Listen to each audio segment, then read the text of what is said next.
نحمد ونصلي على رسول الكريم اما بعد اعوذ باللہ من الشیطان الرجیم بسم اللہ الرحمن الرحیم۔ ہم قرآن مجید کی تفسیر کر رہے ہیں اور سورہ فاتحہ سے شروع کرتے ہیں۔ اعوذ باللہ من الشیطان الرجیم بسم اللہ الرحمن الرحیم الحمد للہ رب العالمین الرحمن الرحیم مالک یوم الدین ایاک نعبد و ایاک نستعین اہدنا الصراط المستقیم صراط الذین انعمت علیہم غیر المغضوب علیہم ولا الضالین آمین۔ اللہ تعالیٰ بخشش کرنے والے اور مہربان کے نام سے شروع کرتا ہوں۔ سب تعریف اللہ کے لیے ہے جو تمام جہانوں کا پالنے والا ہے، بہت بخشش کرنے والا، بڑا مہربان، بدلے کے دن یعنی کہ قیامت کا مالک ہے۔ ہم صرف تیری ہی عبادت کرتے ہیں اور صرف تجھ ہی سے مدد چاہتے ہیں۔ ہمیں سیدھی اور سچی راہ دکھا، ان لوگوں کی راہ جن پر تو نے انعام کیا، ان کی نہیں جن پر غضب ہوا، اور نہ گمراہوں کی۔ آمین یا رب العالمین۔ سب سے پہلے قرآن مجید کی تلاوت سے پہلے تعوذ پڑھنا ہوتا ہے۔ تعوذ کیا ہے؟ اعوذ باللہ من الشیطان الرجیم۔ اور ہم یہ کیوں پڑھتے ہیں؟ یہ اللہ سبحانہ تعالیٰ کا فرمان ہے، یہ ہمارے لیے حکم ہے کہ ہم قرآن پڑھنے سے پہلے تعوذ پڑھیں، اور اس کی دلیل سورہ نحل 98 آیت میں ہے، فَإِذَا قَرَأْتَ الْقُرْآنَ فَاسْتَعِذْ بِاللَّهِ مِنَ الشَّيْطَانِ الرَّجِيمِ۔ پس جب تم قرآن پڑھو تو شیطان مردود سے اللہ کی پناہ طلب کرو۔ بسم اللہ الرحمن الرحیم۔ شروع کرتا ہوں میں اللہ رحمان الرحیم کے نام سے۔ تو یہ ایک دعا ہے، اور اللہ سبحانہ تعالیٰ نے اس دعا کی تعلیم بالکل شروع سے انسانوں کو دی ہے، اور یہ صرف ہماری شریعت میں نہیں بلکہ پہلے کے انبیاء بھی کسی طریقے سے، شاید الفاظ سیم نہ بھی ہو تو ان کی زبان میں اس دعا کو ان کو سکھایا گیا تھا، کیونکہ سورہ ہود آیت 41 میں ہم سورہ نوح، حضرت نوح علیہ السلام کے بارے میں پڑھتے ہیں کہ جب کشتی میں سوار ہوتے ہیں اپنے ساتھیوں کے ساتھ تو اپنے ساتھیوں سے کہتے ہیں بسم اللہ مجریہا و مرساہا، اللہ کے نام سے اس کا چلنا ہے اور ٹھہرنا ہے۔ اور اسی طرح حضرت سلیمان علیہ السلام نے جب ملکہ سبا کو خط لکھا تو اس خط کے آغاز میں انہی مبارک کلمات کو ذکر کیا۔ سورہ نمل کی آیت نمبر 30، انہو من سلیمان و انہو بسم اللہ الرحمن الرحیم۔ یہ خط سلیمان کی طرف سے ہے اور اس کا آغاز بسم اللہ الرحمن الرحیم سے ہوتا ہے۔ تو ہمیں بھی یہ بات سکھائی گئی کہ کسی بھی قابل ذکر کام کرنے کے لیے ہمیں پہلے بسم اللہ پڑھنا ہے۔ تو جب انسان بسم اللہ کہہ کے کوئی کام شروع کرتا ہے تو فوری طور پر اس کے ذہن میں یہ بات ہوتی ہے کہ ظاہری بات ہے کہ وہ ایک اچھا کام کرنے کے لیے پڑھتا ہے، یعنی اللہ کی نافرمانی اور بغاوت کے کام کے لیے نہیں جا رہا۔ دوسری بات یہ کہ اس دعا کے پڑھنے سے ہمیں اللہ کے دو عظیم صفات سے، ہم رحمان اور رحیم کے ذریعے اس کا وسیلے سے ہم برکت کی دعا کرتے ہیں ہمارے کام میں۔ بسم اللہ جب پڑھ کر ہم کام شروع کرتے ہیں تو ہمیں کیا کیا چیزیں حاصل ہوتی ہیں؟ ایک تو اللہ تعالیٰ اس کام میں، ہماری نیت یہ ہوتی ہے کہ اللہ تعالیٰ ہمیں اس کام میں برکت عطا کریں گے۔ دوسرے، اس کام میں اگر ہم سے کوئی غلطی ہوئی، کوئی خطا ہوئی تو اللہ سبحانہ تعالیٰ اس دعا کی برکت سے اس غلطی کے نقصان سے ہمیں بچائیں گے۔ تیسرا، اس کام کو اچھی طرح کرنے اور تکمیل تک پہنچانے کی قوت اور ہمت عطا ہوگی ہمیں۔ تو یعنی کہ یہ 3 باتیں، اور چوتھی بات یہ کہ شیطان کی چالوں سے اور اس کے دھوکے سے اللہ سبحانہ تعالیٰ اس کام کو محفوظ رکھیں گے.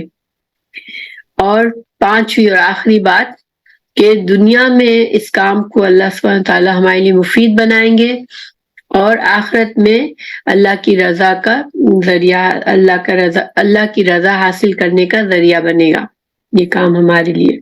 اگر ہم شعور کے ساتھ، پورے شعور کے ساتھ بسم اللہ الرحمن الرحیم کر کے کوئی بھی کام شروع کرتے ہیں تو انشاءاللہ ہم کو یہ سارے فائدے حاصل ہوں گے. ہم اگر، کیونکہ اللہ سبحانہ تعالیٰ نے قرآن میں ہمیں یہ حکم دیا ہے کہ ہم بسم اللہ پڑھا کریں قرآن پڑھتے وقت، ٹھیک ہے، قرآن کے آغاز میں بسم اللہ پڑھنے کا ہمیں حکم دیا گیا ہے. تو جب ہم تلاوت شروع کرتے ہیں تو ہم سب سے پہلے ہم اللہ سبحانہ تعالیٰ کے حکم کی تعمیل کرتے ہیں. ہمارے پیغمبر محمد صلی اللہ علیہ وسلم کو جب وحی نازل ہوئی، وحی کا آغاز شروع ہوا، پہلی وحی، تو وہ کس طرح شروع ہوئی تھی؟ اقرأ بسم ربک الذی خلق، اپنے رب کے نام سے پڑھ جس نے پیدا کیا. یہ سورہ علق کی پہلی آیت ہے. تو گیا رسول اللہ صلی اللہ علیہ وسلم کو جب قرآن کا آغاز کیا گیا تو سب سے پہلے کیا پڑھنے کو کہا؟ بسم اللہ کہنے کو کہا گیا. تو گیا ہم بھی جب قرآن پڑھیں تو بسم اللہ الرحمن الرحیم سے شروع کرتے ہیں. تو یہ تو بسم اللہ اور تعوذ کے بارے میں کچھ باتیں تھی. اب انشاءاللہ ہم سورہ فاتحہ کے الفاظ، سورہ فاتحہ پر غور و فکر کرتے ہیں. تو سب سے پہلے سورہ فاتحہ کا مضمون کیا ہے؟ تو سورہ فاتحہ کا مضمون ایک دعا کی طرح ہے، ٹھیک ہے، اس کا انداز ایک دعا کی طرح ہے. اللہ سبحانہ تعالیٰ نے اس میں بندے کو حکم نہیں دیا کہ ہم اللہ سے کہے کہ اللہ ہم تیری عبادت کرتے ہیں، بلکہ اللہ سبحانہ تعالیٰ نے ہمیں اس انداز میں اس سورہ کو شروع کیا کہ ہمیں خود بخود ایک مومن بندے کے دل سے اور زبان سے یہ الفاظ اللہ سے دعا کی مدد کی دعا جاری ہو جاتی ہے. جیسے جب ہم کہتے ہیں الحمدللہ رب العالمین الرحمن الرحیم مالک یوم الدین، تو جب اللہ سبحانہ تعالیٰ نے ان الفاظ میں اپنا تعارف کرایا، اور اب انشاءاللہ ان کے معنوں پر اور مفہوم پر ابھی غور و فکر کریں گے، تو پھر جب وہاں اس مالک یوم الدین تک پہنچے تو خود بخود ہمارے منہ سے نکلتا ہے ایاک نعبد و ایاک نستعین، ہم صرف تیری ہی عبادت کرتے ہیں، تجھی سے مدد مانگتے ہیں. تو خلاصہ یہ ہے کہ سورہ فاتحہ ایک دعا ہے. اچھا، سورہ فاتحہ کے نام، اس سورہ کے کئی نام ثابت ہیں قرآن اور حدیث سے، اس میں سے کچھ ہے. سورہ فاتحہ اس کا سب سے مشہور ترین نام ہے، ٹھیک ہے، الفاتحہ مشہور ترین نام ہے. اس کے بعد الصلاۃ، السبع المثانی، القرآن العظیم، اور اس کے علاوہ بہت سے نام ہیں. تو انشاءاللہ کبھی موقع ہوا تو ان کو بھی بتاؤں گی، ٹھیک ہے. ابھی ہم ان 4 ناموں پہ اکتفا کرتے ہیں. اس سورہ فاتحہ کی فضیلت کیا ہے؟ صحیح بخاری میں ابو ہریرہ رضی اللہ عنہ سے روایت ہے کہ یہ سورہ قرآن مجید کی سب سے افضل سورہ ہے، سب سے عظیم سورہ ہے، ٹھیک ہے. اور اس کے بارے میں، اس کی عظمت، اس کی فضیلت کے بارے میں اور بھی کچھ احادیث ہیں، انشاءاللہ اس پر بھی بات کریں گے بعد میں. اچھا، تیسری بات یہ کہ کیا یہ سورہ مکی ہے یا مدنی ہے؟ تو اس کے بارے میں دونوں رائے موجود ہے کہ یہ مکی بھی ہے، کسی نے کہا مدنی بھی ہے، لیکن اس کے بارے میں جو مضبوط، اسٹرونگ اور راجح رائے ہے وہ یہ ہے کہ یہ مکی سورہ ہے. اچھا، اور اس سورہ کا حکم کیا ہے کہ نماز کی ہر رکعت میں اس کو پڑھنا فرض ہے، ٹھیک ہے. تو اس سورہ کے لیے حدیث جو حکم ہے کہ لا صلاۃ لمن لم یقرأ بفاتحۃ الکتاب، یہ حدیث کی 7 مشہور کتابوں میں ہے، صحیح بخاری، صحیح مسلم، سنن ابو داود اور باقی نسائی اور ابن ماجہ وغیرہ میں. اور اس کا مطلب کیا ہے اس حدیث کا کہ جس نے سورہ فاتحہ نہ پڑھی اس کی کوئی نماز نہیں. تو اس سے یہ ثابت ہوتا ہے کہ ہر سورہ فاتحہ کو ہر رکعت میں پڑھنا لازمی ہے، چاہے انسان اکیلا نماز پڑھ رہا ہو، چاہے وہ جماعت میں ہو، چاہے وہ امام ہو، چاہے مقتدی ہو، چاہے وہ نماز جہری ہو یا سری ہو. یعنی کہ جو بعض نمازیں جو بآواز پڑھتے ہیں اور بعض ہم خاموشی سے پڑھتے ہیں، ان سب میں سورہ فاتحہ کا پڑھنا لازمی ہے. اس کے بعد ہم کوئی سورہ پڑھتے ہیں. ٹھیک ہے. اچھا، اب انشاءاللہ ہم سورہ فاتحہ کے کچھ الفاظ پر کچھ غور و فکر کرتے ہیں کہ الفاظ کو سمجھنے کی کوشش کرتے ہیں. الفاظ سے پہلے میں تھوڑا سا آپ کو بتا دوں کہ عربی زبان میں جو ورڈز ہوتے ہیں وہ عام طور پر حروف اصلی سے بنے ہوئے ہوتے ہیں. حروف اصلی جو ہوتے ہیں وہ اکثر زیادہ تر 3 ہوتے ہیں. ٹھیک ہے. اور پھر جب انہی حروف اصلی کو مختلف سانچوں میں ڈالا جاتا ہے تو مختلف الفاظ بنتے ہیں جن کے معنی میں روٹ ورڈ کا یعنی کہ حروف اصلی کا میننگ بھی ہوتا ہے اور سانچے کا میننگ بھی ہوتا ہے. جیسے اس سانچے کو عربی میں وزن کہتے ہیں. مثال کے طور پر حمد، سورہ حمد کا روٹ ورڈ ہے یعنی حروف اصلی ہے ہا میم دال. اب اسی روٹ ورڈ سے حامد، محمود، محمد، حمید یہ سارے الفاظ بنے اور اس کے علاوہ بہت سارے بنے ہیں.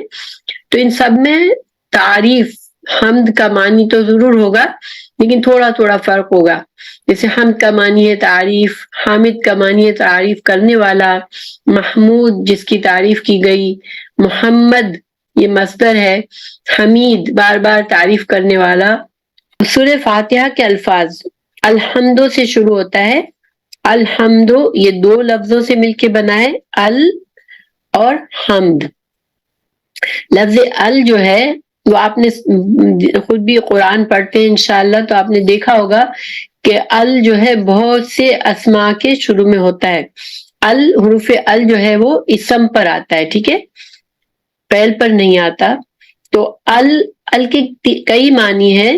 اس میں سے جو کچھ جو مشہور معنی جو ہم بار بار جن سے گزریں گے وہ ہے سب سے پہلے ال جو ہے وہ کامن ناؤن کو پراپر ناؤن بناتا ہے. کیا مطلب؟ جسے ہم کہتے ہیں کتابن، ا بک، انگلش میں کہیں گے ا بک، کتابن. لیکن الکتاب، خاص بک، دا بک. ٹھیک ہے.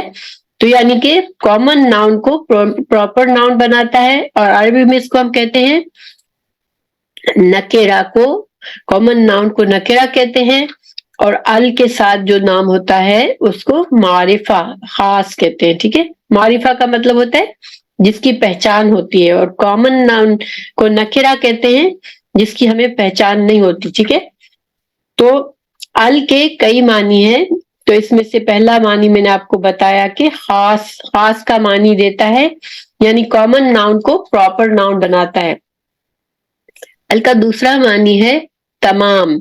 جیسے ہم سورہ فاتحہ میں پڑھتے ہیں الحمد، آپ نے دیکھا ہوگا کہ اس کا ترجمہ کیا ہوتا ہے؟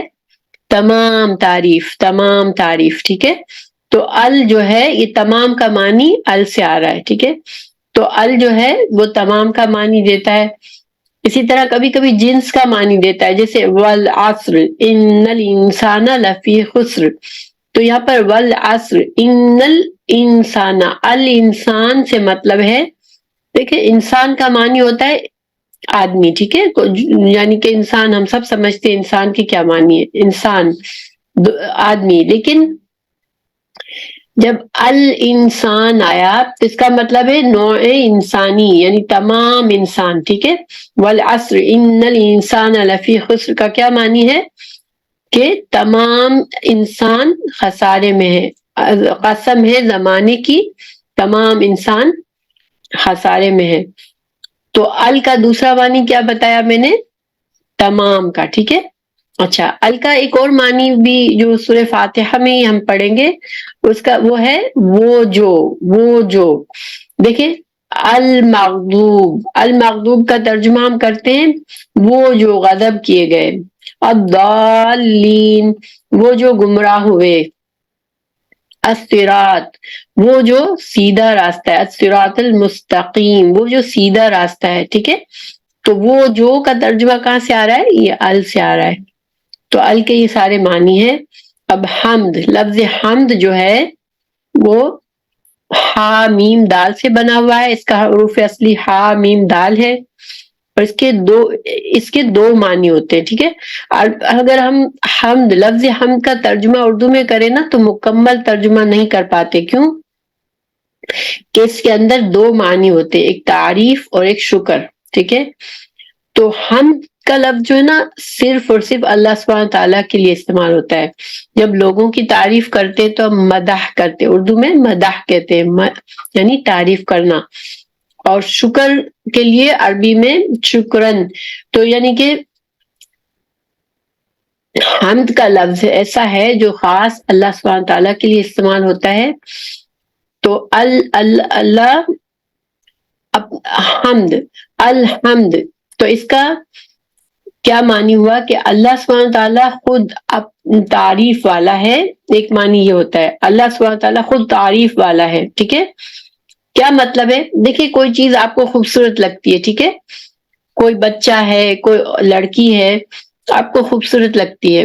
آپ نے دیکھا بہت پیاری شکل اللہ نے دی ہے اس کو، تو آپ اس کی تعریف کرتے ہیں، اس کی خوبصورتی سے معروف ہو کے تعریف کرتے ہیں.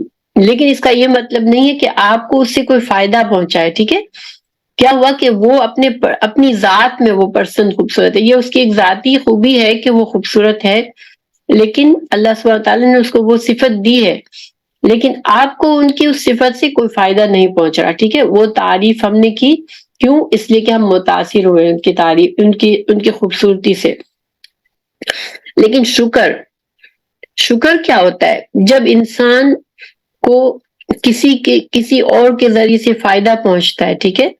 کسی نے آپ کا کام کر دیا، کسی نے آپ کی کسی مشکل میں مدد کر دی، کوئی آپ کا اچھا فرینڈ ہے اور ہر موقع پہ جب بھی کبھی آپ کو اس کی ضرورت ہوتی ہے وہ آپ کے لیے کچھ نہ کچھ مدد کرتا ہے، تو آپ اس کا شکر ادا کرتے. اسی طرح اللہ سبحانہ تعالیٰ کا ہم جب سوچتے ہیں اللہ کی نعمتوں کے بارے میں تو ہمارے دل میں اللہ کا شکر پیدا ہوتا ہے، ٹھیک ہے.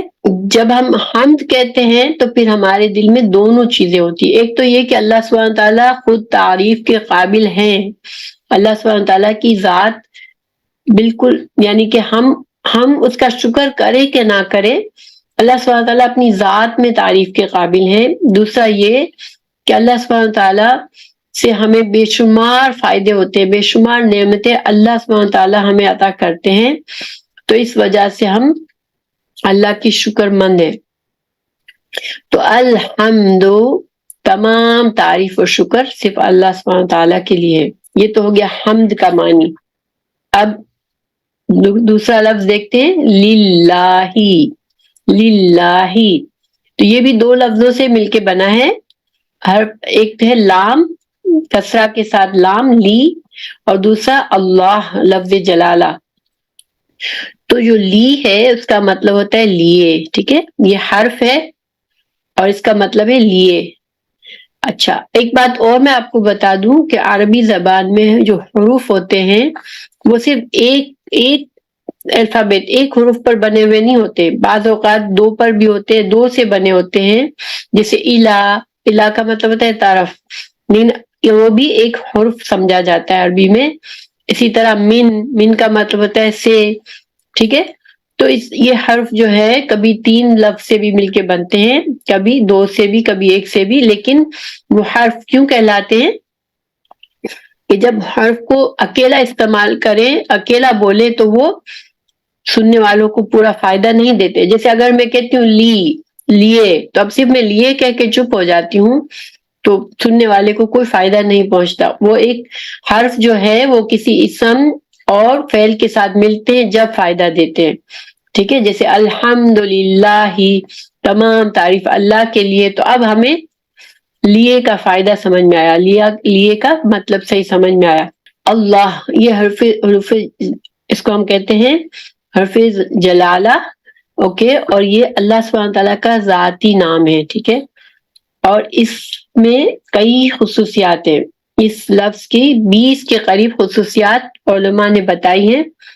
تو انشاءاللہ میں ابھی یہاں تو 20 خصوصیات نہیں بتاؤں گی، لیکن ایک بتاتی ہوں کہ جب ہم لفظ جلالہ سے پہلے والے حروف پر فتح یا ضمہ ہوتا ہے، یعنی کہ پیش یا زبر یا پیش ہوتی ہے، تو ہم اللہ اللہ فل ماؤتھ سے پڑھتے ہیں.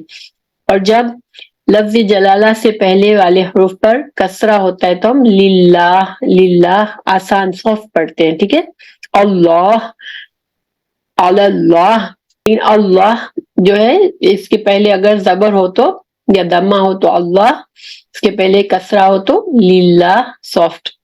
اچھا، لفظ رب، لفظ رب بھی یہ اللہ سبحانہ تعالیٰ کی صفاتی نام ہے. اللہ سبحانہ تعالیٰ کا صفاتی نام ہے، اور یہ لفظ جو ہے رب یہ کسی انسان کے لیے نہیں استعمال ہو سکتا، صرف اللہ سبحانہ تعالیٰ کی صفت ہے. اور اس کے معنی کیا ہے؟ پرورش کرنے والا، کسی چیز کا مالک اور آقا. ٹھیک ہے. اچھا، جب رب کا لفظ جو ہے کسی چیز کے ساتھ، یعنی کہ رب البیت گھر کا مالک، تو وہ انسان کے لیے استعمال ہو سکتا ہے. ٹھیک ہے. رب المال مال کا مالک، مال والا. لیکن صرف رب کسی چیز سے ملائے بغیر جب ہم رب کہتے ہیں تو وہ صرف اور صرف اللہ سبحانہ تعالیٰ کے لیے ہوتا ہے. اس کے معنی کیا میں نے بتائے کہ پرورش کرنے والا، کسی کا مالک، آقا. ٹھیک ہے. جب ہم کہتے ہیں رب العالمین، رب العالمین، تو عالم کہتے ہیں عالم، عالمین کی جمع ہے عالم. تو عالم کا معنی ہوتا ہے، جیسے دیکھیں انسانوں کا عالم ہے، شیطانوں کا عالم ہے، جنوں کا عالم ہے، پرندوں کا عالم ہے، حیوانات کا عالم ہے. یعنی تمام مخلوق جو ہے، جب ہم کہتے ہیں رب العالمین تو اس میں کیا مطلب ہوا کہ تمام مخلوقات جتنی بھی ہیں ان سب کا رب. تو رب العالمین کہہ کے تمام کسی کا بھی شرک سے مکمل طور پر ہم نے اس کو خارج کر دیا کہ جب رب ہی سب چیزوں کا عالم ہے، تمام جہانوں کا عالم رب ہی ہے، تو پھر کسی اور کی ملکیت کچھ بھی نہیں ہے. ٹھیک ہے. اچھا، الرحمن الرحیم، یہ دو الفاظ ہیں اور دونوں کا روٹ ورڈ ہے را ہا میم، مگر ان کا دونوں کا وزن الگ ہے. ٹھیک ہے. رحمان رحمان یہ فعلان کے وزن پر ہے، اور اس کے وزن میں کیا خصوصیت ہوتی ہے فعلان کے وزن میں، کہ اس میں جوش اور زیادتی ہوتی ہے معنی کی. ٹھیک ہے.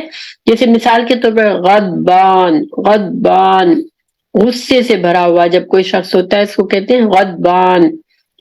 عطشان شدید پیاسا، پیاس اتنی شدید پیاس ہے کہ برداشت نہیں ہو سکی، تو عطشان. تو الرحمن یہ اس میں مبالغہ ہے، یعنی کہ معنی کی شدت ہے. اور جب اللہ سبحانہ تعالیٰ کے رحمان ہم کہتے ہیں تو اللہ سبحانہ تعالیٰ کی ذات جو ہے وہ رحمت سے بھری ہوئی ہے، اللہ سبحانہ تعالیٰ کی رحمت جوش مار رہی ہے. ٹھیک ہے. تو یہ معنی ہوتا ہے رحمان کے. اب رحیم، رحیم جو ہے فاعل کے وزن پہ ہے، اور اس وزن کی کیا خصوصیت ہے کہ اس میں بار بار کام ہونے کی خصوصیت ہوتی ہے، پلس اس میں دوام یعنی کہ ہمیشگی ہوتی ہے. تو جب ہم کہتے ہیں رحیم تو اس کا مطلب یہ ہوا کہ اللہ سبحانہ تعالیٰ کی صفت رحمت ایسی ہے جو بار بار ہوتی ہے. بندہ کئی بار گناہ کرتا ہے، پھر پلٹتا ہے، پھر توبہ کرتا ہے، اور اللہ سبحانہ تعالیٰ پھر اس پر رحمت کرتا ہے اپنی. تو رحیم یہ اللہ سبحانہ تعالیٰ مسلمانوں پر رحیم ہے، اور بار بار ہم توبہ کرتے ہیں، بار بار معاف کر دیتا ہے ہم کو جب بھی ہم توبہ کرتے ہیں. اور پھر ہمیشگی ہے، یعنی کہ اللہ سبحانہ تعالیٰ آج بھی رحیم ہے، کل بھی رحیم ہے، اور آخرت میں، دنیا میں بھی رحیم ہے اور آخرت میں بھی رحیم ہے. تو اس کو یہ دو الفاظ جو ہیں یہ اس بچوں کے اس کے معنی کو سمجھنا کافی ضروری ہے. تو میں اس کو تھوڑا سا اور تفصیل بتاتی ہوں کہ علماء جو ہیں اس کے دو طرح سے معنی کرتے ہیں، ٹھیک ہے۔ رحمان کے بارے میں کیا کہتے ہیں کہ یہ رحمت عام ہے، اللہ سبحانہ تعالیٰ کی رحمت اتنی زیادہ ہے کہ یہ عام رحمت مومنوں پر بھی ہے، کافروں پر بھی ہے، اللہ کے فرما برداروں پر بھی ہے۔ اللہ تعالیٰ رحمان ہے اور اللہ اپنے نافرمانوں کو بھی دنیا میں فائدے دیتا ہے۔ اور یہ رحمت عام کہاں ہے؟ دنیا میں ہے، کہ دنیا میں اللہ سبحانہ تعالیٰ تمام مخلوقات کو اپنی رحمت سے ان کی ضروریات زندگی عطا فرماتا ہے، ٹھیک ہے۔ اچھا، رحیم، اس کے مقابلے میں رحیم جو ہے وہ اللہ تعالیٰ کی صفت ایسی ہے کہ اللہ سبحانہ تعالیٰ جب بھی، یہ مومنوں کے لیے خاص ہے کہ اللہ سبحانہ تعالیٰ کے پاس جب کوئی مومن گناہ کر کے پلٹتا ہے دنیا میں تو اللہ سبحانہ تعالیٰ اس کو معاف کر دیتا ہے، پلس آخرت میں اللہ سبحانہ تعالیٰ کی جو یہ رحمت رحیم کی صفت ہے یہ دوام ہے، اس میں یہ آخرت میں بھی قائم رہے گی، مومنوں کو اس سے آخرت میں بھی فائدہ ہوگا اور یہ ابدی رحمت اور ابدی جنت نصیب ہوگی مومنوں کو، ٹھیک ہے۔ تو یہ دو اس کا یہ ایک طرح سے اس کی تفصیل کرتے ہیں کہ رحمان رحمت عام ہے اور یہ دنیا میں مومنوں اور کافروں سب کے لیے ہے، اور رحیم یہ اس میں دوام ہے، اس میں ہمیشگی ہے، اور یہ اللہ سبحانہ تعالیٰ مومنوں کے لیے ہے یہ رحیم، دنیا میں بھی آخرت میں بھی۔ دوسرا، اللہ سبحانہ تعالیٰ الرحمن ہے تو اس نے اپنی جوش رحمت سے مخلوق کو صرف پیدا ہی نہیں فرما دیا، ٹھیک ہے، کہ پیدا کر دیا پھر اس سے غافل ہو گیا، کہ رحمت میں جوش مارا اللہ نے پیدا کر دیا اور اس سے غافل ہو گیا، نہیں، بلکہ اس کی رحیمیت، وہ رحیم بھی ہے کہ وہ پیدا کرنے کے بعد بندوں کی پرورش اور نگہداشت بھی فرما رہا ہے اور بندوں کی تمام ضرورتوں کو پورا کرتا ہے۔ تو یہ رحمان اور رحیم ایک صفت کو لانا سے بات پوری بنی نہیں رہی تھی، کہ ان دونوں کو ساتھ میں لانا ضروری تھا۔ بسم اللہ الرحمن الرحیم، الحمد للہ رب العالمین الرحمن الرحیم۔ تو یہ اللہ سبحانہ تعالیٰ اپنی رحمت سے اس نے پیدا کیا، اور اللہ سبحانہ تعالیٰ اپنی رحمت سے ہماری مسلسل تمام مخلوق کی پرورش کر رہا ہے، نگہداشت کر رہا ہے۔ تو اور بندہ جب بھی پکارتا ہے اللہ کو تو اللہ اس کی دعاؤں کو قبول کرتا ہے۔ پھر اس کی رحمتیں صرف چند روزہ زندگی تک محدود نہیں، بلکہ جو لوگ اللہ کے بتائے ہوئے راستے پر چلتے رہیں گے تو ان کو جنت میں بھی ابدی رحمتیں ملے گی، ٹھیک ہے۔ تو ان دو طرح سے ان دو صفات کی تفصیل کی گئی ہے۔ اچھا، اب دیکھیں، مالک یوم الدین، مالک یوم الدین، بدلے کے دن کا مالک۔ تو الدین، لفظ الدین کا قرآن میں 4 معنوں میں استعمال ہوا ہے۔ نمبر 1 مذہب اور شریعت، ٹھیک ہے، مذہب اور شریعت۔ نمبر 2 ملک کا قانون۔ نمبر 3 اطاعت۔ نمبر 4 جزا یعنی کہ بدلہ، نیک اعمال کا صلہ اور برے اعمال کی سزا، ٹھیک ہے۔ یہ 4 معنی میں استعمال ہوا ہے، مذہب اور شریعت، ملک کا قانون، اطاعت اور جزا، نیک اعمال کا صلہ اور برے اعمال کی سزا۔ تو یہ 4 معنی ہوئے۔ تو یہاں پر مالک یوم الدین میں کیسے استعمال ہوا ہے؟ یہ جزا کے معنی میں استعمال ہوا ہے، یعنی کہ بدلے کے دن کا مالک۔ تو جزا کے دن کا مالک، سزا اور جزا اور سزا کے دن کا مالک۔ اور مالک کے معنی ظاہری بات ہے اونر ہوتے ہیں کسی چیز کا، اپنی چیزوں، ہماری اس پر پورا کنٹرول ہے، اس کا اونرشپ ہے، تو اس کو مالک کہتے ہیں۔ اب آگے ہے ایاک نعبد و ایاک نستعین، ہم صرف تیری ہی عبادت کرتے ہیں اور صرف تجھ ہی سے مدد مانگتے ہیں۔ تو ایاکا، ایاکا کا مطلب ہوتا ہے تیری، ٹھیک ہے، ایاکا تیری، نعبدو یہ فعل ہے، اور اس کا فعل یعنی کہ ورب، عربی میں اس کو فعل کہتے ہیں، یعنی کہ کوئی کام ہو رہا ہے، ٹھیک ہے۔ تو ایاک نعبدو، نعبدو کا مطلب کیا ہے؟ ہم عبادت کرتے ہیں، ٹھیک ہے، نعبدو ہم عبادت کرتے ہیں۔ اور اس لفظ کے حروف اصلی کیا ہے؟ عین با دال۔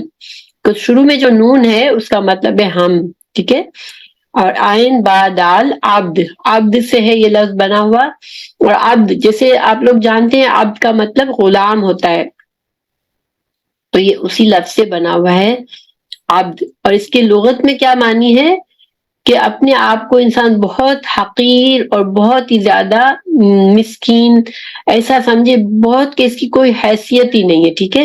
تو جب انسان ویسے بھی لفظ غلام، غلام کو دیکھیں کہ غلام کی کوئی حیثیت نہیں ہوتی، وہ اپنی ذات کا مالک نہیں ہوتا، اس کا مالک کوئی اور ہوتا ہے، تو اسی طرح عبد، ہم اللہ کے بندے ہیں اور اللہ سبحانہ تعالیٰ ہمارے مالک ہے، تو ہماری ذات کچھ بھی نہیں ہے، اتنی حقیر ہے، اتنی چھوٹی ہے، وہ کچھ بھی نہیں ہے، ٹھیک ہے۔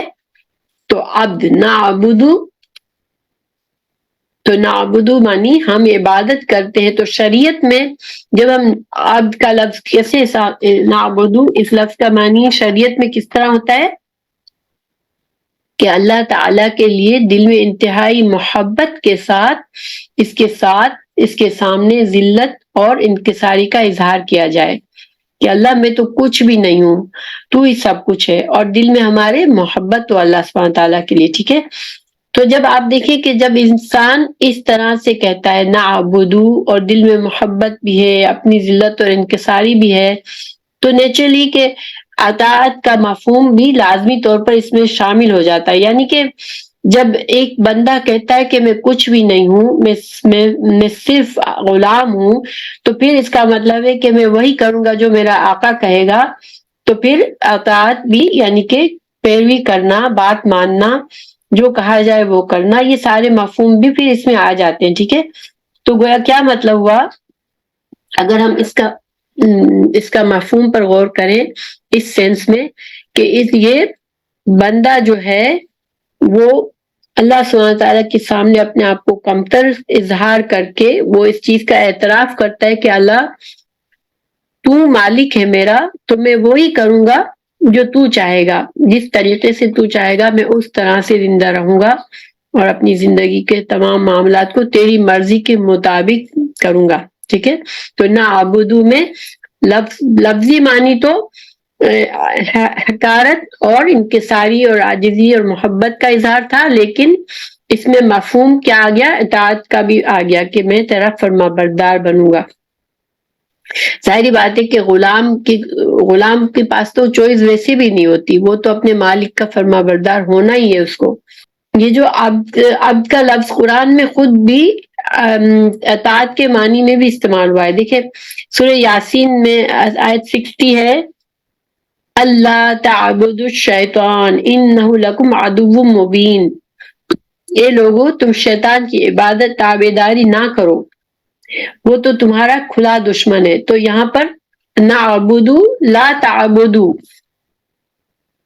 تا سے مطلب آیا تم، لا تعبدو نہ تم عبادت کرو، تو یہاں پر عبادت شیطان کی عبادت کوئی بھی نہیں کرتا، ٹھیک ہے، لیکن یہاں شیطان کی تابعداری ہے، شیطان کی اطاعت نہ کرو تم، تو یہاں پر عبد کا لفظ کس سے استعمال ہوا ہے، تابعداری کے طور پر استعمال ہوا ہے، ٹھیک ہے، اور قرآن میں اور جگہوں پر بھی یہ واضح ہوتا ہے، لیکن انشاءاللہ جیسے جیسے ہم تفسیر کریں گے آپ لوگ اس کو زیادہ سمجھیں گے۔ اب ایاک نعبدو کا پھر کیا مطلب ہوا، صرف تیری ہی عبادت کرتے ہیں، تو یہ کہہ کر بندہ جو ہے اللہ کے اس حق کا اعتراف کرتا ہے کہ جس اللہ نے مجھے اور ساری کائنات کو پیدا کیا اور جو سب جہانوں کا پالنے والا ہے، جو رحمان ہے، جو رحیم ہے، تو پھر اللہ ہی کا حق ہے کہ بندہ صرف اسی کی عبادت کرے اور اسی کی بات اس طرح سے مانے کہ اس کی بات کے خلاف کسی اور ہستی کی بات کو نہ مانے۔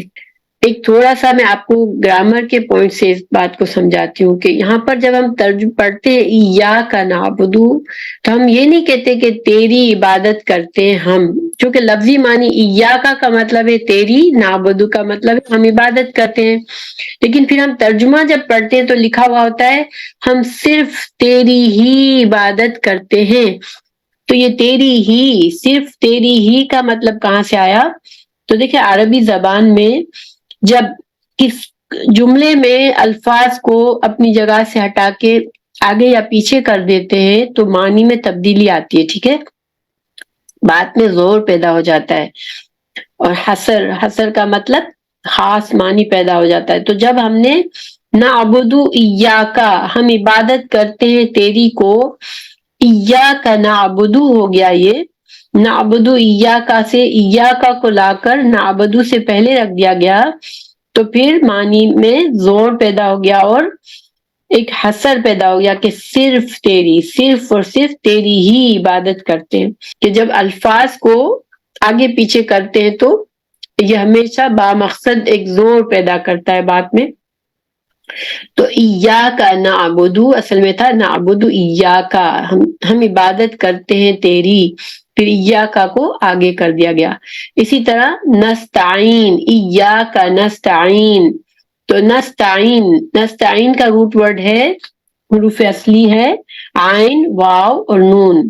اور اس کا مطلب جو لغت میں ہے وہ یہ ہے کہ جیسے دیکھیں مثال کے طور پر کوئی انسان کوئی کام کر رہا ہے، خود محنت کر رہا ہے، لیکن اس کو اس کام میں مشکل آ رہی ہے تو وہ کسی کی مدد مانگتا ہے، ٹھیک ہے، اس کام کو کرنے میں. تو وہ کہتا ہے کہ مجھے عین واو نون سے اس کی یہ لفظ استعمال کرتا ہے.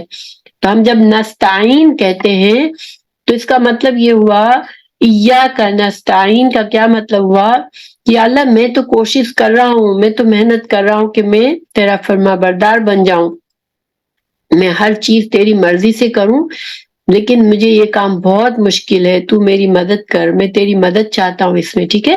تو نستعین، ایاکا نستعین، ہم تیری ہی مدد چاہتے ہیں، ہم تیری ہی مدد طلب کرتے ہیں. تو یہاں پر ایاکا نستعین کا یہ مطلب ہے، ٹھیک ہے. دیکھیں کہ بندہ جو ہے جب اللہ کی عبادت کرنے کے لیے، خاص زندگی کے ہر پہلو میں اللہ کی اطاعت کرنے کے لیے اللہ کی توفیق کا محتاج ہوتا ہے. یہ کام اتنا آسان نہیں ہے کہ ہم کہیں کہ ہم اللہ سبحانہ تعالیٰ کی بالکل فرما بردار ہو جائیں، اس لیے کہ ہمارا نفس جو ہے وہ اس کے خلاف جاتا ہے. جب ہمیں اللہ کی مکمل فرما برداری کرنی ہے، بندہ بن کے یعنی کہ غلام بن کے رہنا ہے، تو اس کے لیے ہمارا نفس اس میں ہمارے اس چیز کو پسند نہیں کرتا. اس لیے کہ دیکھیں انسان کا نفس میں خود غرضی ہوتی ہے، وہ چاہتا ہے ہر چیز اس کی مرضی سے ہو. تو ہم کو اپنی مرضی کو اگر اللہ کی مرضی کے تابع کرنا ہے تو یہ بہت مشکل کام ہے. اس وجہ سے بندہ جو ہے اللہ سے مدد مانگتا ہے. جب ہم یہ کہتے ہیں ایاکا نعبد و ایاکا نستعین، تو اس سے ایک فائدہ یہ بھی ہوتا ہے کہ صرف تیری عبادت کرتے ہیں، صرف تجھ سے مدد چاہتے ہیں.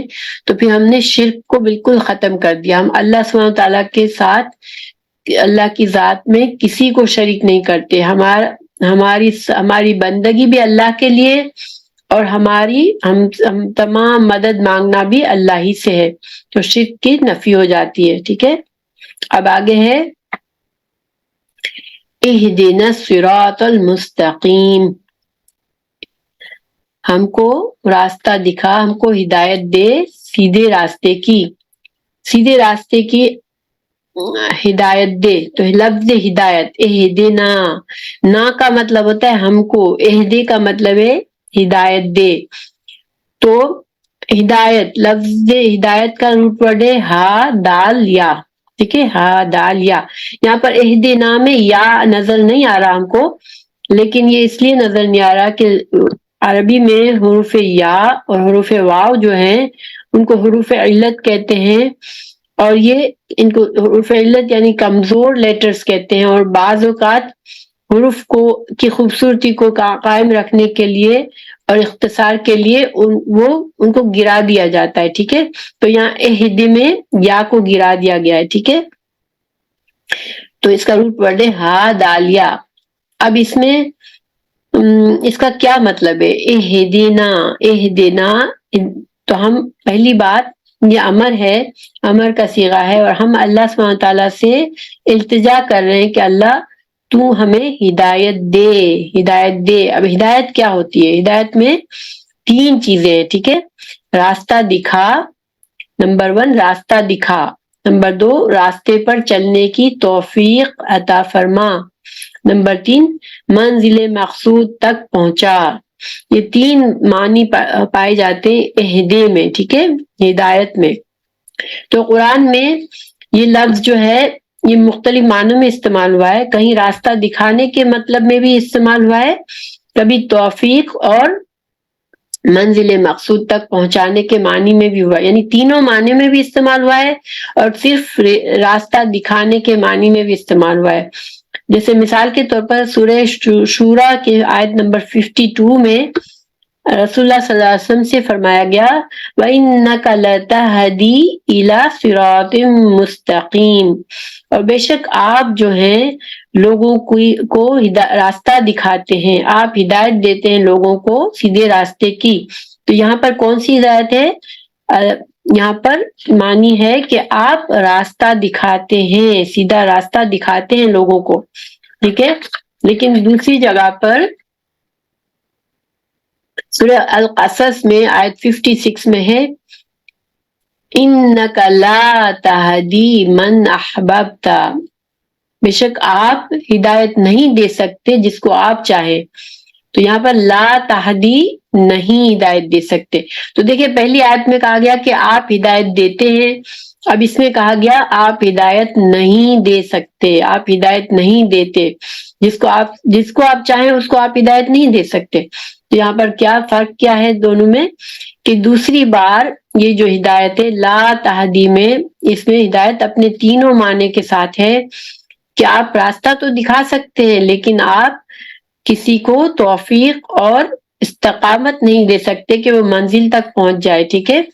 یہ صرف اللہ سبحانہ تعالیٰ کرتے ہیں. انبیاء جو ہیں وہ صرف لوگوں کی رہنمائی کے لیے آتے ہیں، ٹھیک ہے. تو یہاں پر دونوں معنی آپ کے سامنے، دونوں معنی میں استعمال ہو گیا یہ اہدے کا لفظ، ٹھیک ہے. سورہ فاتحہ میں جب ہم کہتے ہیں اہدنا الصراط المستقیم تو ہم اللہ سبحانہ تعالیٰ سے دعا مانگ رہے ہیں اور اللہ تعالیٰ سے التجا کر رہے ہیں کہ اللہ تو ہمیں صراط المستقیم یعنی سیدھا راستہ نہ صرف دکھا دے بلکہ اس پر چلنے کی توفیق بھی عطا کر دے اور ہمیں منزل مقصود یعنی کہ جنت تک پہنچا دے. تو سورہ فاتحہ میں ہم اللہ سبحانہ تعالیٰ سے تینوں چیزیں مانگتے ہیں، ٹھیک ہے. اچھا الصراط المستقیم یہ کیا ہے؟ الصراط کا معنی ہوتا ہے راستہ، المستقیم کا معنی ہوتا ہے سیدھا، اور یہ ال جو ہے الصراط میں ال جو لگا ہوا ہے اس کا معنی ہے وہ جو، ٹھیک ہے، وہ جو کے معنی میں. تو وہ راستہ جو سیدھا ہے، ٹھیک ہے، مستقیم ہے. تو یہاں پر ال جو ہے تیسرے معنی میں استعمال ہوا ہے. سیدھا راستہ کون سا ہے؟ سیدھا راستہ وہ ہے جو اللہ سبحانہ تعالیٰ نے خود اپنے بندوں کو دکھایا ہے، اب اللہ سبحانہ تعالیٰ نے خود بندوں کے لیے کھولا ہے، ٹھیک ہے. اور یہ وہ راستہ ہے جس کے ذریعے سے بندہ چل کر دنیا میں بھی فلاح پائے گا اور آخرت میں جنت پائے گا، ٹھیک ہے. آخرت کی کامیابی بھی اسی سے ملے گی اور دنیا کی کامیابی بھی اسی سے ملے گی، اس لیے کہ اللہ سبحانہ تعالیٰ نے ہمیں پیدا کیا ہے، وہ جانتے ہیں کہ ہمارے لیے کون سا طریقہ بہتر ہے دنیا میں بھی اور آخرت میں بھی. اچھا پھر آگے آیا صراط الذین انعمت علیہم. اب اس صراط اس راستے کی مزید وضاحت کر دی گئی کہ صراط الذین انعمت علیہم غیر المغضوب علیہم ولا الضالین. تو یہاں پر وہ راستہ ایسا ہے جو کہ راستہ یہ کون سا ہے کہ ان لوگوں کا راستہ ہے جن پر تو نے انعام کیا مگر جن پر تیرا غضب نہیں ہوا اور جو بھٹکے بھی نہیں. ہمیں وہ راستہ چاہیے اللہ تعالیٰ جن پر تیرے انعام یافتہ بندے چلے، وہ بندے نہیں جن پر تیرا غضب ہوا اور وہ بھی نہیں جو کہ گمراہ ہوئے، بلکہ کون سے بندوں کا راستہ؟ جو انعام یافتہ بندے تھے. اور انعام یافتہ بندے کون ہوتے ہیں؟ اس کی تعریف جو ہے انعامتا نعمت سے ہے، اور نعمت جو ہے یہ اللہ سبحانہ تعالیٰ کی شریعت اور ہدایت ہے، ٹھیک ہے. اللہ کی نعمت کیا ہے یہاں پر؟ اللہ کی شریعت اور ہدایت ہے. تو یہ وہ بندے جن پر انعام ہوا، یعنی کہ جن بندوں کو اللہ سبحانہ تعالیٰ کی شریعت اور ہدایت ملی اور انہوں نے خوشی سے اس ہدایت کو قبول کیا، کھلے دل سے اس کو قبول کیا، دل و جان سے اس ہدایت کو قبول کیا اور اس کے اوپر اپنی زندگی گزاری اور اپنی تمام محنت اور کوشش اس پر صرف کی کہ وہ اس راستے سے نہ ہٹے اور اپنی جان مال جو بھی قربان کرنا پڑا، اپنی خواہشات کو مارنا پڑا، لیکن وہ اس راستے کو انہوں نے سیکریفائز نہیں کیا، اس راستے کو دل و جان سے اس کی نہ صرف قبول کیا بلکہ حفاظت کی اس کی، ٹھیک ہے، اللہ کی اس نعمت کی حفاظت کی۔ تو ان کا انجام کیا تھا؟ سورہ نساء میں ہمیں پتہ چلتا ہے کہ یہ کون سے لوگ تھے جنہوں نے اللہ کی ہدایت کو قبول کیا اور ان کو بہترین انجام ملا۔ وہ یہ تھے اعوذ باللہ من الشیطان الرجیم فاولئک مع الذین انعم اللہ علیہم من النبیین والصدیقین والشہداء والصالحین، بس یہ لوگ ان کے ساتھ ہوں گے جن پر اللہ نے اپنا انعام کیا، اور انبیاء، صدیقین، شہداء اور صالحین کے ساتھ۔ تو یعنی کہ انعام اللہ سبحانہ تعالیٰ کے کن لوگوں پر ہوا؟ انبیاء پر، صدیقین پر، شہداء پر اور صالحین پر۔ اور جب ہم اللہ سبحانہ تعالیٰ سے دعا مانگتے ہیں انعمت علیہم، تو ہم کہتے ہیں اللہ سبحانہ تعالیٰ ہمیں وہ راستہ دکھا جن پر تیرے یہ بندے چلے، تیرے انبیاء چلے، جس پر صدیقین چلے، شہداء چلے اور صالحین چلے، ہمیں ان جیسا انجام نصیب کر۔ پھر ہم نے اور مزید وضاحت کیا ہم نے کی یہاں پر ان کا نہ راستہ دکھا جن پر تیرا عذاب ہوا، ٹھیک ہے۔ اب یہاں پر ایک چیز بہت ہی باریک سی سمجھنے کی ہے کہ انعمت علیہم جب کہا گیا تو کہا کہ ان کا راستہ جن پر تو نے انعام فرمایا، لیکن مغضوب علیہم یہاں پر جو جن پر غضب ہوا، یہاں پر اللہ سبحانہ تعالیٰ سے ڈائریکٹ اللہ سبحانہ تعالیٰ کی طرف نسبت نہیں کی ہے غضب کی، ٹھیک ہے، ان پر غضب ہوا۔ جبکہ نعمت کی جب بات ہوئی تو ان پر اللہ نے اپنا انعام فرمایا۔ تو یعنی کہ اس سے ہمیں کیا سیکھا؟ دو باتیں سیکھی۔ ایک تو یہ کہ جب غضب، عذاب جو ہے، عذاب کی نسبت جب بندے کو عذاب ملتا ہے، اللہ سزا ملتی ہے، تو وہ اس کے گناہوں کی وجہ سے ہوتی ہے۔ اللہ سبحانہ تعالیٰ کسی کو سزا نہیں دیتے، اور یہ اللہ کے ادب کے خلاف ہے کہ ہم سزا کی نسبت ڈائریکٹ اللہ سے کریں، ٹھیک ہے۔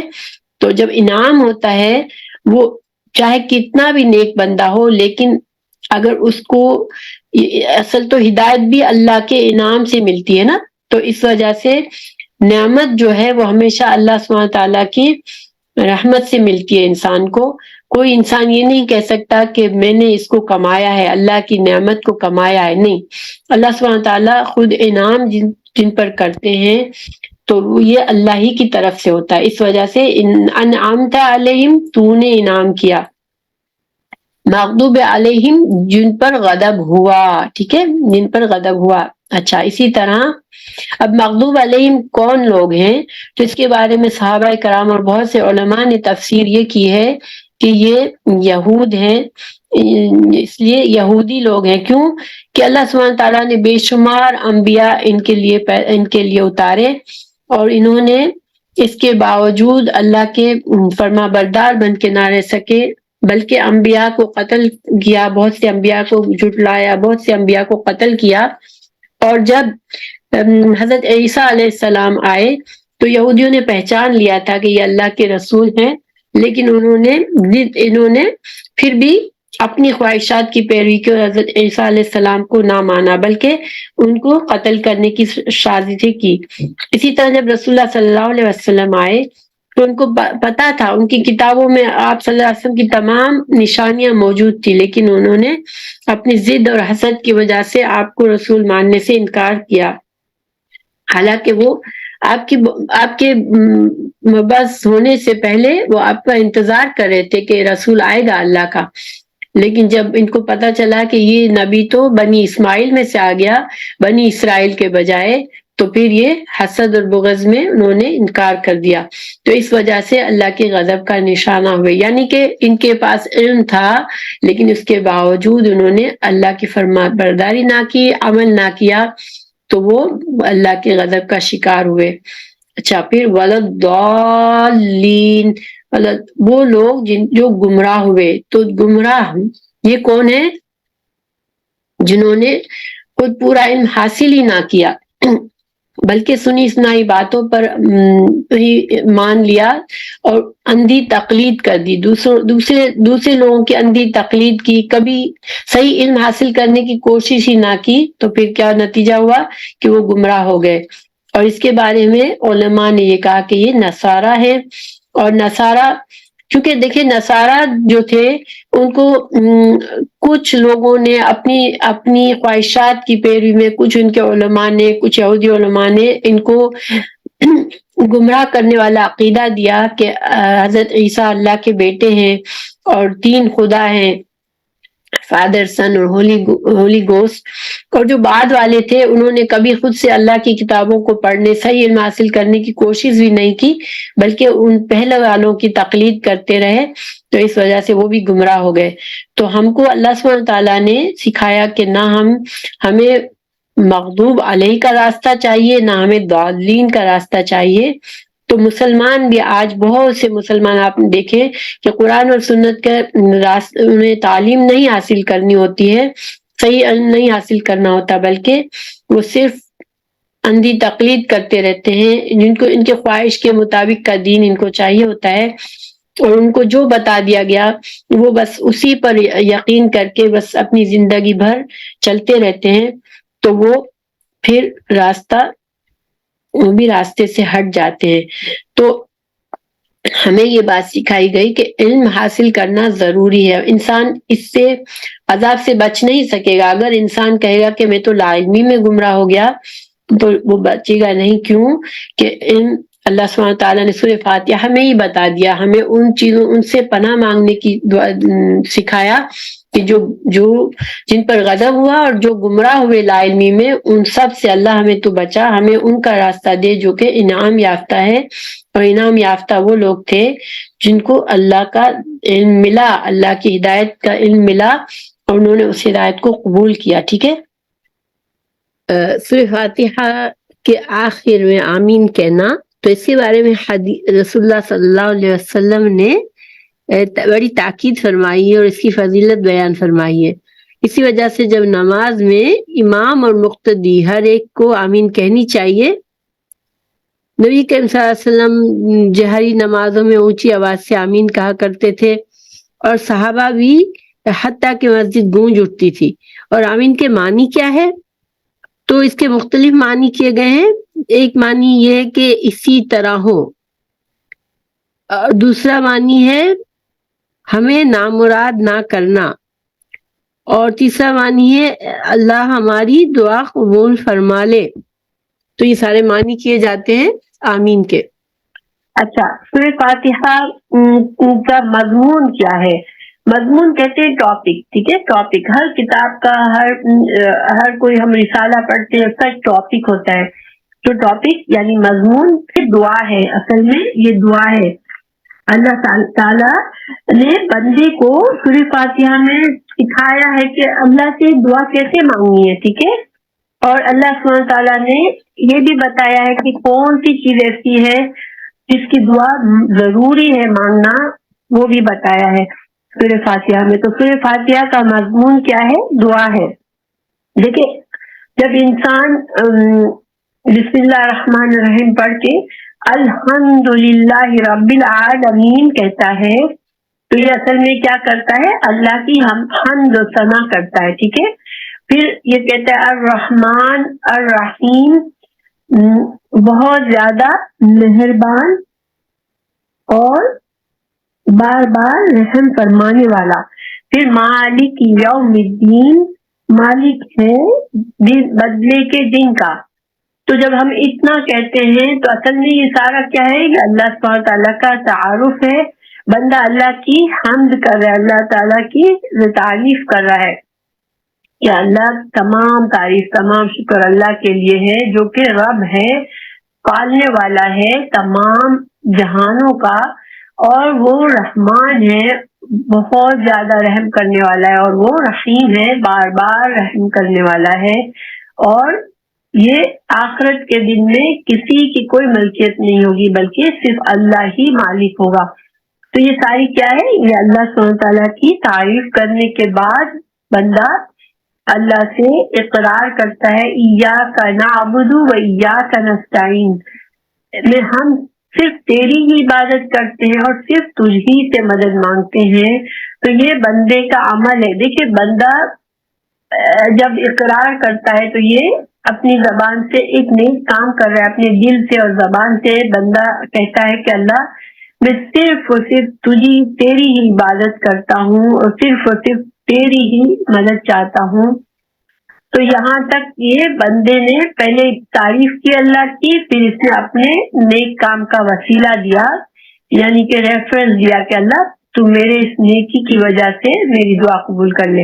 تو گویا سورہ فاتحہ میں اللہ سبحانہ تعالیٰ نے بندے کو کیا سکھایا کہ دعا کیسے مانگنی ہے، ٹھیک ہے۔ پہلی بات یہاں تک اللہ تعالیٰ نے کیا سکھایا آیت 5 تک کہ دعا کیسے مانگنی ہے، اللہ کی حمد و ثنا کرنی ہے اور اللہ کو اپنے نیک اعمال کا وسیلہ دینا ہے کہ اللہ میں تیرا بندہ ہوں، میں تجھے خوش کرنے کے لیے یہ کام کر رہا ہوں۔ پھر اس کے بعد اپنے دل میں جو چیز ہے وہ دعا مانگنی ہے۔ تو پھر اللہ نے ہمیں وہ چیز مانگنے کو سکھایا سورہ فاتحہ میں جو کہ سب سے زیادہ ضروری ہے کہ ہدایت مانگنا۔ تو ہم نے سورہ فاتحہ میں اللہ سے ہدایت مانگی، اور ہدایت کے میں نے تین درجے بتائے تھے، کسی کو یاد ہے کہ ہدایت کے 3 درجے کیا ہیں؟ جب ہم سورہ فاتحہ میں ہدایت مانگتے تو ہم تینوں درجوں کی ہدایت مانگتے ہیں۔ حالانکہ قرآن میں کبھی کبھی ہدایت کا لفظ 1 درجے کے لیے آیا ہے، کبھی 2 درجے کے لیے آیا ہے، کبھی تینوں درجوں کے لیے آیا ہے۔ تو یہاں پر تینوں درجوں کے لیے آیا ہے قرآن میں۔ تو ہم اللہ سے کیا مانگے ہیں؟ اللہ ہمیں تو کیا دے؟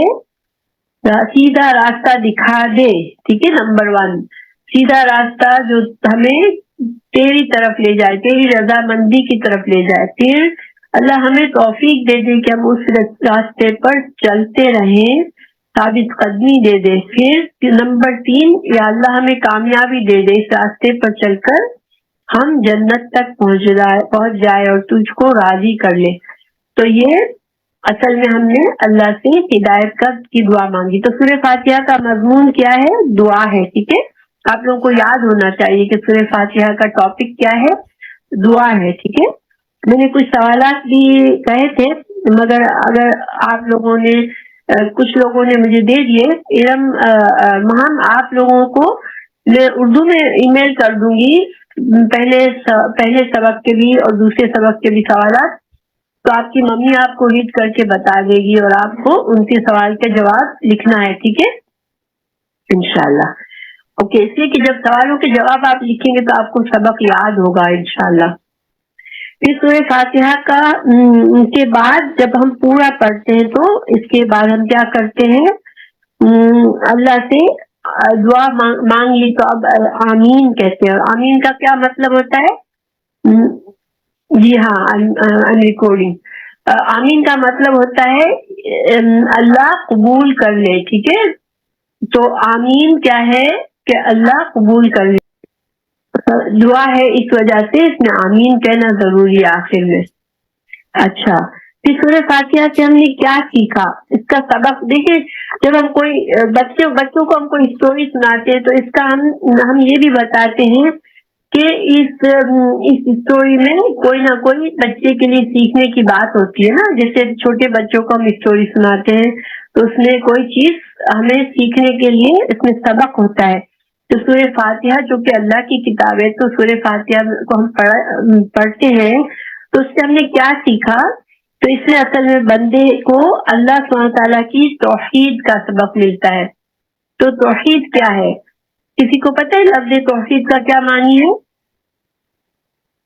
اللہ تعالیٰ کی توحید کا ہمیں پتہ چلتا ہے سورہ فاتحہ میں۔ اور توحید کیا ہے؟ توحید جو ہے اللہ کا ایک ہونا، ہاں، واحد سے ہے۔ واحد ہوتا ہے ایک، عربی زبان میں واحد کا مطلب ایک۔ تو اللہ سبحانہ تعالیٰ کا ایک ہونا، اس کا ہمیں سبق ملتا ہے، ٹھیک ہے، سورہ فاتحہ میں۔ وہ کیسے ملتا ہے؟ دیکھیے، توحید، اللہ کی توحید کے 3 درجے ہیں، ٹھیک ہے۔ تین چیزوں میں اللہ کی توحید سے ہمیں ہوتی ہے ایک کیا ہے توحید کہ اللہ ہمارا رب ہے، صرف اللہ ہی اس نے پیدا کیا ہم کو، وہی ہماری ساری ضرورتوں کو پورا کرتا ہے، اور وہی ہم کو ہمیں پرورش کرتا ہے، ہماری ساری دعاؤں کو قبول کرتا ہے، ہمارا رب جو ہے وہ ہماری پرورش کرتا ہے، ہم کو پیدا کر کے ہم کو بڑھاتا ہے، ہمارے معاملات کی ٹیک کیئر کرتا ہے۔ تو اللہ رب کوئی اور نہیں ہے ہمارا، ٹھیک ہے۔ ہم نے یہ مانا سورہ فاتحہ میں کہ تمام جہانوں کا رب اللہ ہی ہے، اس کا مطلب ہے کہ صرف اور صرف اللہ ہی ہمارا رب ہے۔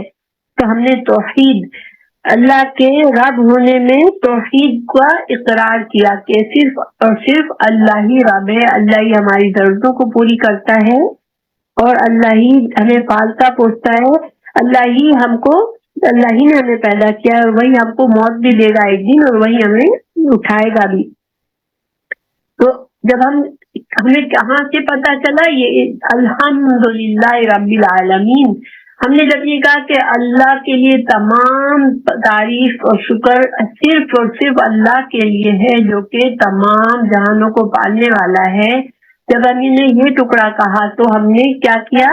اللہ کی رب ہونے میں اللہ کو توحید کو مانا، یہ ربوبیت، اس کو ربوبیت کہتے ہیں۔ اللہ کے رب ہونے میں اللہ اکیلا ہے، صرف اللہ ہی ہمارا رب ہے اور تمام جہانوں کا رب ہے، اور ہماری تمام شکر اور تمام تعریفیں کے لائق اللہ ہی ہے، ٹھیک ہے۔ یہ ہمیں توحید رب ہونے میں توحید کہاں سے پتہ چلی؟ اس آیت سے، آیت نمبر 2 سے۔ پھر الرحمن الرحیم، الرحمن اور الرحیم یہ اللہ کی صفاتی نام ہے، ٹھیک ہے۔ تو الرحمن، یہ ہر صفت، اللہ کی ہر صفت جو ہے وہ کامل ہے۔ کامل کا کیا مطلب ہوتا ہے؟ کہ ٹوٹل، یعنی یہ جو صفت ہے، یہ پھر جتنی بھی یہ صفت ہو سکتی ہے مکمل طور پر اللہ ہی کی ہے، یعنی اللہ کا جو رحم کرنا ہے بندے پر، اللہ وہ صرف اور صرف اللہ ہی کی یہ صفت ہے، کمال درجے کی رحمت ہے اللہ کی، ٹھیک ہے، کمال درجے۔ دیکھیے انسان پر رحم کرتا ہے نا، کبھی کبھی ہمیں کسی پر رحم آ جاتا ہے، کسی کی حالت دیکھ کے ہمیں اس پر ہم رحم کھا کے کچھ کرتے ہیں، تو مگر اللہ کی ہماری رحم کرنا وہ بہت معمولی درجہ ہوتا ہے، لیکن اللہ کی رحم کرنا کامل درجہ، کامل کہتے ہیں ٹاپ، یعنی کہ ٹاپ لیول کی جو رحمت ہے کمال درجے کی، وہ اللہ کی ہے۔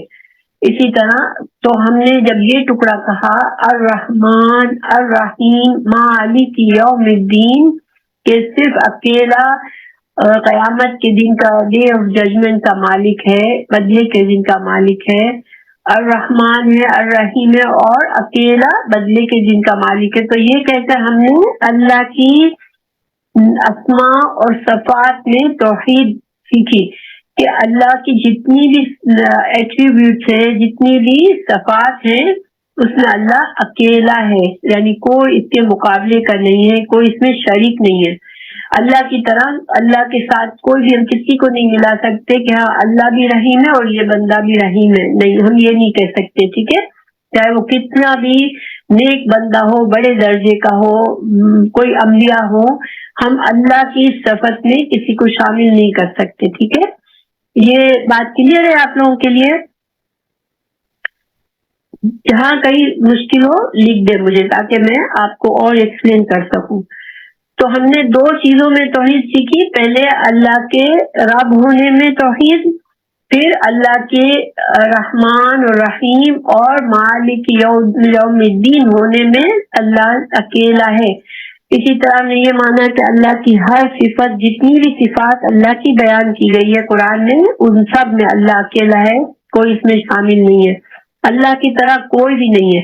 جب ہمیں اللہ کی کوئی صفت بتائی جاتی ہے تو ہم کیا سوچتے ہیں کہ اللہ کی وہ صفت ایسی ہے جیسا کہ اللہ کے قابل ہے، کوئی اس میں شامل نہیں ہو سکتا۔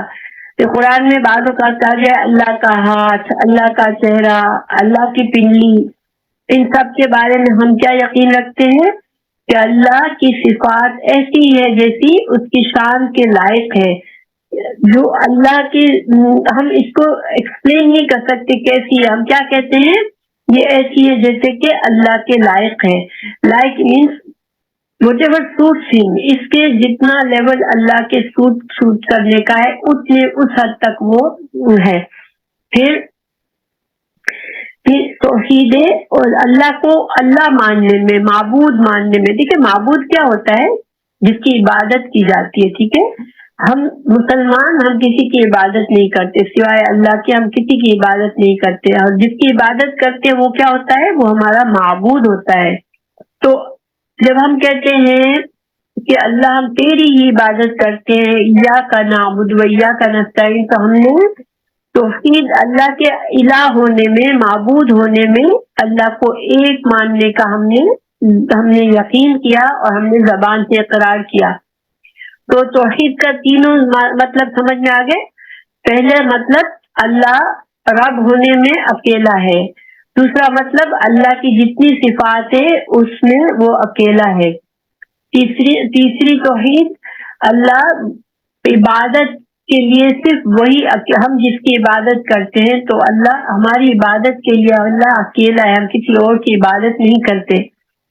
تو یہ ذرا تھوڑا سا گہرائی ہے اس میں، لیکن انشاءاللہ اگر کوئی چیز اس میں سمجھ نہیں آئے تو پوچھ لیجیے گا. پھر تو اللہ سبحانہ تعالیٰ نے سورہ فاتحہ میں ہمیں کیا سبق سکھایا؟ توحید کا، اللہ کے ایک ہونے کا. ٹھیک ہے، کہ اللہ کی طرح کوئی بھی نہیں ہے. اللہ کی ذات ایسی ہے کہ ہم یہ نہیں کہہ سکتے کہ اللہ اس کی طرح ہے اس کی طرح ہے، نہیں، اللہ کی طرح کوئی بھی نہیں ہے. تو پھر اللہ تعالیٰ کو ہم اللہ نے ہمیں زندگی دی، اللہ نے ہم کو تمام فائدے دیے، ہمارے معاملات کی تدابیر اس کے ہاتھ میں ہے، وہ ہمارا سچا مددگار ہے اور ہم اسی سے دعا مانگتے ہیں. تو پھر ہم ہماری عبادت کے لائق بھی صرف وہی ہے. تو ہم نماز پڑھتے ہیں یا ہم دعا مانگتے ہیں تو ہم صرف اللہ ہی سے دعا مانگتے ہیں اور ہم صرف اللہ ہی کے لیے نماز پڑھتے ہیں. ٹھیک ہے، بعض لوگ جا کے کسی مزار پر کسی بزرگ کی قبر پر جا کر دعا مانگتے ہیں اور وہ سمجھتے ہیں کہ یہ بزرگ چونکہ بہت نیک آدمی تھے تو ہماری اللہ تعالیٰ سے ہماری دعا قبول کروا لیں گے. ٹھیک ہے، یا پھر وہ اللہ تعالیٰ نے ان کو پاور دیا ہے کہ وہ خود ہماری دعا قبول کر لیں گے. بہت سے لوگ اس طرح مانتے ہیں، لیکن یہ ایسا ماننا صحیح نہیں ہے. اللہ سبحانہ تعالیٰ جو اتنی بڑی ذات ہے، لیکن ہر بندے کو اس کا حکم کیا دیا ہے کہ مجھ سے خود مانگو، میں سنتا ہوں. جب ایک معمولی سا بندہ بھی آواز دیتا ہے اللہ کو تو اللہ سنتا ہے. اس لیے صرف اللہ سے مانگنا چاہیے. دعا ایک عبادت ہے اور عبادت صرف اللہ ہی کے لیے ہم کو اجازت دی گئی ہے، ہم کسی اور کی عبادت نہیں کر سکتے. یہ بات سب کے لیے انشاءاللہ کلیئر ہوگی کہ کہیں کسی پیر، کسی فقیر، کسی نبی، کسی کو بھی ہم یہ نہیں کہہ سکتے کہ ان کی قبر پہ جا کے آپ ہماری مشکل حل کر دیں. نہیں، صرف اللہ ہی ہماری مشکلات کو حل کر سکتا ہے. تو یہ سورہ فاتحہ میں ہم نے یہ سیکھا. پھر سورہ فاتحہ جو ہے اس کا حکم کیا ہے کہ ہر نماز کی ہر آیت میں اس کو پڑھنا ضروری ہے.